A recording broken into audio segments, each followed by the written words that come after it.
Tama po, Madam Chair. Ang sabi po ng Korte Suprema sa Serafica versus the Commission on Election, ni-reiterate yung decision nila sa Cipriano versus the COMELEC. Ang duty po kasi ng komisyon ay ministerial, na kung saan tatanggapin namin ang certificates of candidacy basta kumpleto yung lahat ng items doon sa form ng COC at ito po ay under oath.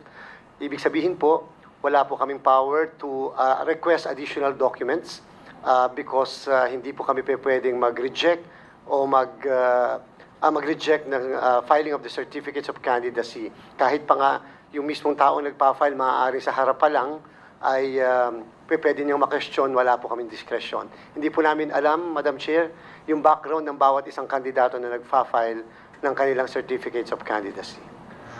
Yun po ang kadahilanan kung bakit yung kapangyarihan ng COMELEC to motu proprio disqualify candidates ay limitado lang po sa nuisance candidacies. Pero kapag po ang pinag-uusapan, Madam Chair, ay ang qualification or eligibility based on age, citizenship, residency, registration as a voter, literacy, able to read and write, at yung iba pa nga po, 3 consecutive term limitation, sabi ng Castillo versus the COMELEC, ay ito po ay hindi pwedeng motu proprio ng COMELEC. Kinakailangan merong formal na petition na ipa-file sa